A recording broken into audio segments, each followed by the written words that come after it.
Assalamualaikum warahmatullahi wabarakatuh. Alhamdulillahirabbil alamin.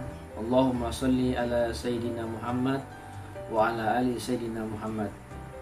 Saudaraku yang saya cintai karena Allah Subhanahu wa taala, hari ini merupakan hari yang spesial, yaitu bertepatan dengan tanggal 2 Mei, yakni Hari Pendidikan Nasional. Oleh karena itu kemudian bertepatan dengan 9 Ramadan 1441 Hijriah, saya akan mencoba menyampaikan, berbagi terkait dengan satu tema, yaitu keutamaan menuntut ilmu dalam Islam.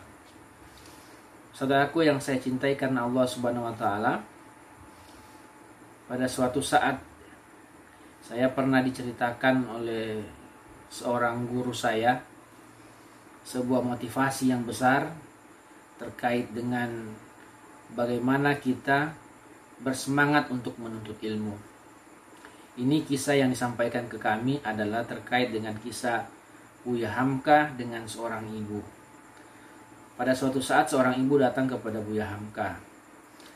Dia bertanya, "Wahai Buya, saya memiliki tetangga 2 orang pemuda yang kelakuannya beda, sifatnya beda, dan latar pendidikannya beda. Saya ingin meminta petua darimu.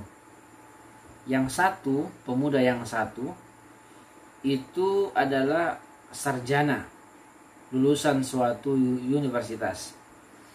Akan tetapi kesehariannya, akhlaknya tidak bagus.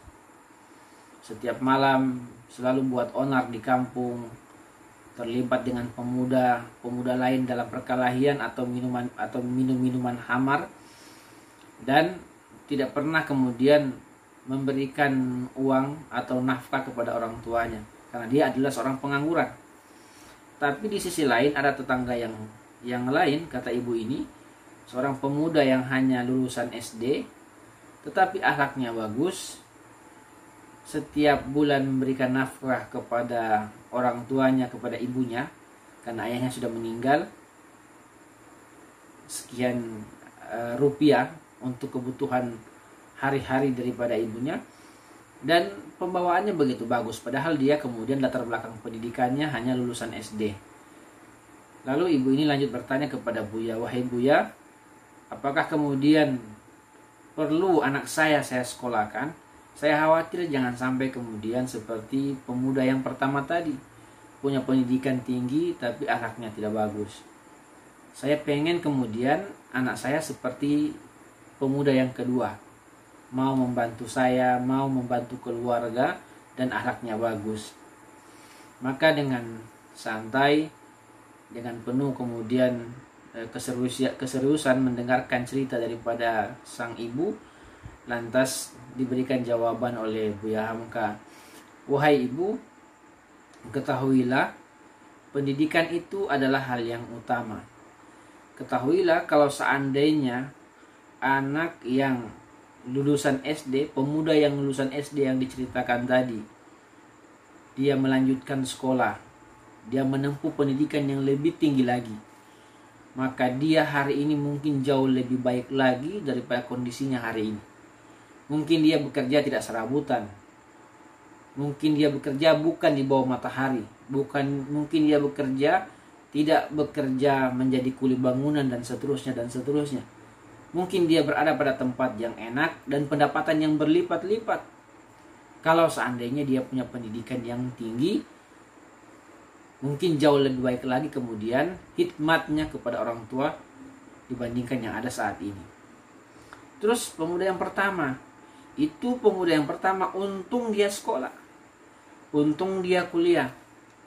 Kalau seandainya dia tidak kuliah, mungkin akhlaknya jauh lebih buruk lagi ketimbang kemudian kondisi saat ini.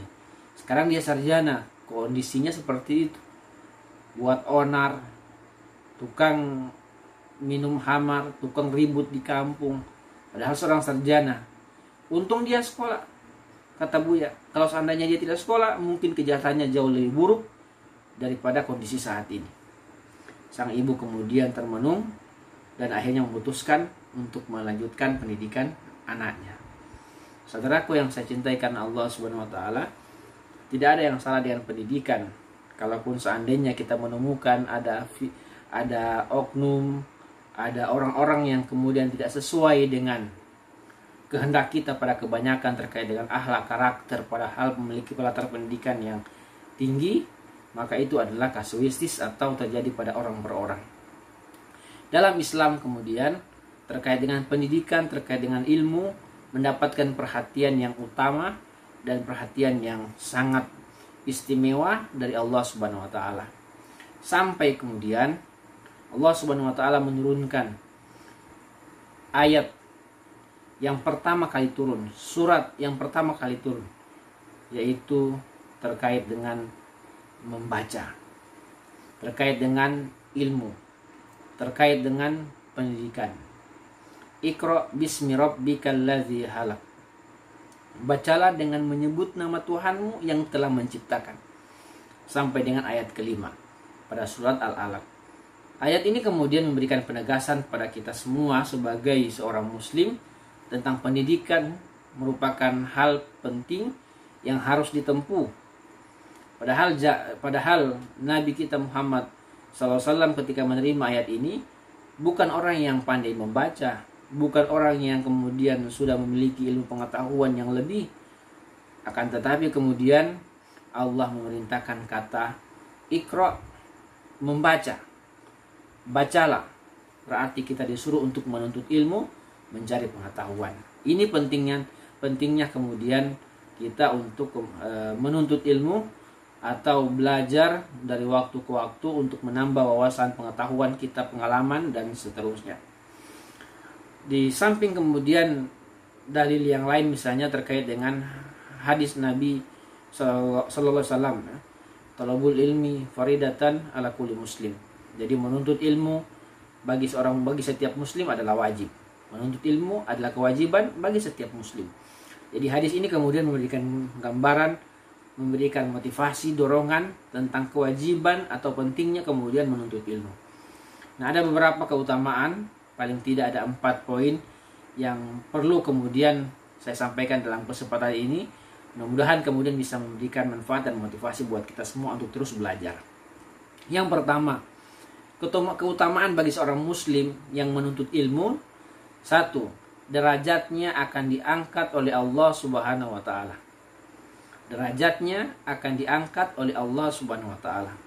Allah berfirman dalam surat Al-Mujadilah ayat 11, yarfa'illahu allazina amanu minkum wallazina utul ilma darajat. Niscaya Allah akan mengangkat derajat orang-orang beriman di antara kamu dan orang-orang yang diberi ilmu pengetahuan beberapa derajat. Jadi orang yang memiliki pengetahuan bukan cuma ilmu agama, terkait dengan ilmu dunia, terkait dengan teknologi, terkait dengan pertanian, terkait dengan telekomunikasi dan berbagai macam ilmu pengetahuan dan cabang-cabangnya. Ketika kemudian kita mahir di situ, ketika kita menjadi ahli di situ, kita bermanfaat dengan ilmu itu bagi khalayak, bagi orang banyak, maka Allah akan angkat derajat kita sebagaimana janjinya pada surat Al-Mujadilah ayat 11 tadi. Oleh karena itu orang beriman, orang yang memiliki ilmu pengetahuan akan diangkat derajatnya oleh Allah Subhanahu wa taala. Memiliki kedudukan yang jauh lebih tinggi atau jauh lebih di atas ketimbang kemudian golongan orang-orang yang tidak beriman apalagi dengan tidak berilmu. Yang kedua, keutamaan kedua orang yang berilmu dalam Islam adalah orang yang berilmu semakin takut pada Allah Subhanahu wa taala. Semakin dia berilmu, semakin dia beriman pada Allah Subhanahu wa taala, maka dia semakin takut pada Allah Subhanahu wa taala. Seharusnya orang yang memiliki ilmu pengetahuan semakin banyak sujud pada Allah Subhanahu wa taala. Orang yang banyak ilmu pengetahuan akan semakin banyak membaca ayat-ayat Allah Subhanahu wa taala. Orang yang memiliki ilmu pengetahuan semakin banyak berzikir pada Allah Subhanahu wa taala. Kenapa? Karena ilmu pengetahuan merupakan karunia terbesar yang Allah berikan kepadanya. Oleh karena itu seharusnya kemudian orang yang berilmu lebih tunduk dan takut pada Allah Subhanahu wa taala, sebagaimana kemudian para ulama dengan ilmu yang dia miliki, dengan pengetahuan yang dia miliki semakin takut pada Allah Subhanahu wa taala. Kalau seandainya ada orang-orang berilmu lantas kemudian tidak takut pada Allah Subhanahu wa taala, maka mungkin ilmu yang dimiliki tidak berkah baginya. Oleh karena itu, taubat harus ditempuh dalam rangka untuk mengembalikan hakikat daripada ilmu itu yang bersumber dari Allah Subhanahu wa taala, dan dia semakin takut pada Allah Subhanahu wa taala. Karena pada hakikatnya orang yang semakin berilmu, dia semakin merunduk dan semakin takut pada Allah Subhanahu wa taala. Yang ketiga, keutamaan yang ketiga adalah orang yang berilmu Allah akan mudahkan jalannya menuju surga. Dalam hadis riwayat Muslim disebutkan, siapa yang menempuh jalan untuk menuntut ilmu, maka Allah akan mudahkan jalannya menuju surga.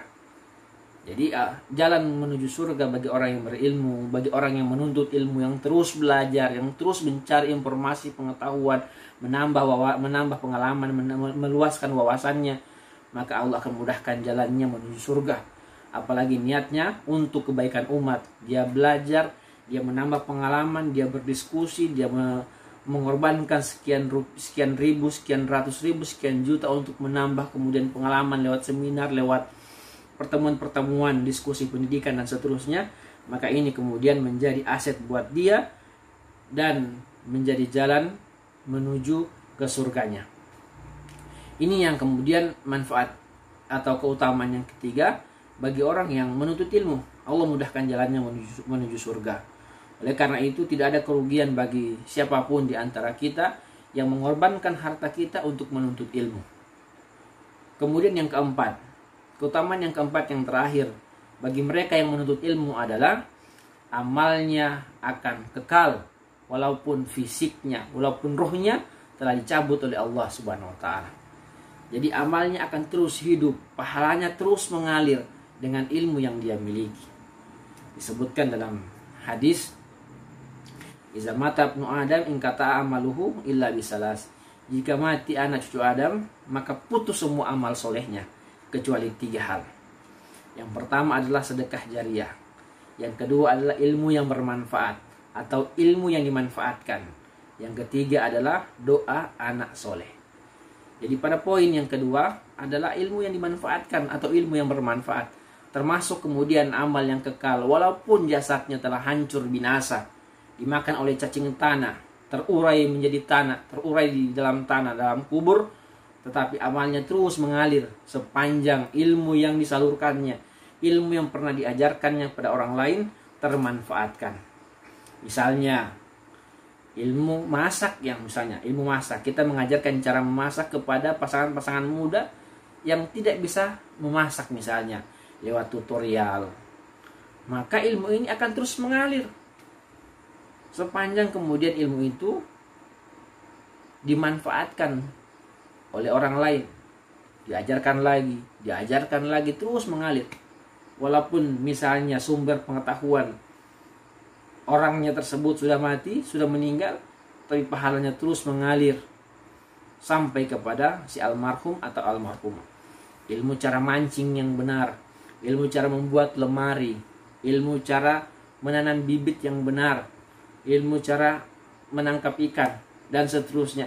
Ini adalah hal-hal sederhana terkait dengan kemampuan seseorang yang dibagikan kepada orang lain dan dimanfaatkan, maka ini yang akan kekal, yang ini akan kemudian menjadi aset buat dia dunia dan akhirat. Demikian, mudah-mudahan ada manfaatnya. Mohon maaf atas segala kekurangan. Assalamualaikum warahmatullahi wabarakatuh.